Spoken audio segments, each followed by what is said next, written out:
Hey guys, Beast here, and today we're looking at the Wow light. This is something I believe I got from Happy Trails. Try to find a link and put it in the description box. And this is replacing the entire backlight module here with an LED panel. Nowadays, you can get better quality, just plug in LEDs. That'll fit into the stock socket. However, previously, the ones that I've tried before, you get a very sort of hot spot in the center and not so much of a normal glow. Your whole brake light assembly of the light here, the plastic, doesn't glow. You get a very sort of dot glow, and it's not quite as efficient. The other thing I really liked about the Wow light, I guess, replacement bracket, is that it pulsates, and you'll see that, and I'll put in a quick clip of me doing it a couple years ago when I first installed it. But you can see how it pulsates when you hit the brakes, so it gets people's attention.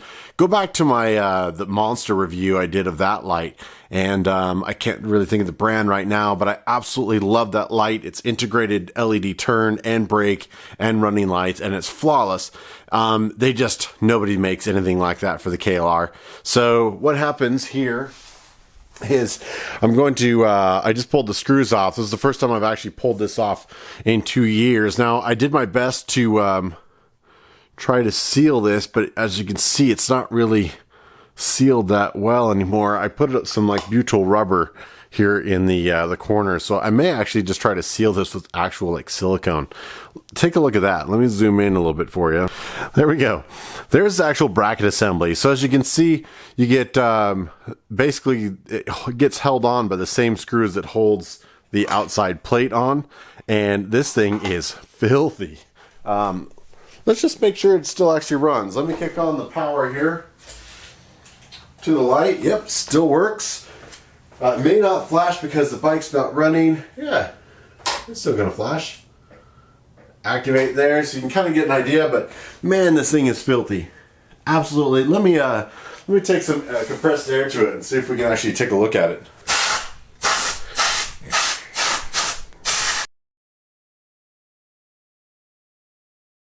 Alright guys, a little bit of compressed air, a little bit of work with a toothbrush here, and you can actually read the module there. Now, I couldn't even possibly tell you how much water maybe got in there over all the trips that I've done. Definitely dust is getting in there, so it isn't sealed as well as I thought it was, but it's still working flawlessly. The cord that you see back here just goes right into the standard socket. This is just sort of sitting in here. I do have it, I believe, slightly just super glued just so that the holes line up. Otherwise, it's kind of a pain in the butt to get that on and try to fit this in there, because the same screws that attach the plastic are going to go right through that and keep that in place. So yeah, I think it's got a little bit of glue, so I don't want to pull it all the way out there, but it's a little bit of added expense. I like the safety factor, the fact that it gets people's attention, as all my motorcycle lights, that's kind of the goal, is to make sure you're seen, make sure people can realize that you're braking, and of course LEDs, this thing's going to outlast probably the KLR. So clearly with this amount of dust and dirt that's getting in there, it's definitely surviving. Highly recommended. If you got a little spare cash or you're safety minded, you ride in the city, you ride long trips, I recommend at least switching to something. There may be something else on the market.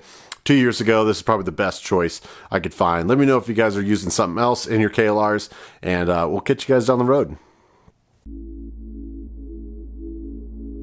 Hey guys, just want to give you a huge thank you for the continued support that you always give me. We'll be putting out more content, as always, everything from the high Arctic down to Antarctica and everywhere in between for our adventures on two wheels. We'll catch you down the road. Thanks again, guys.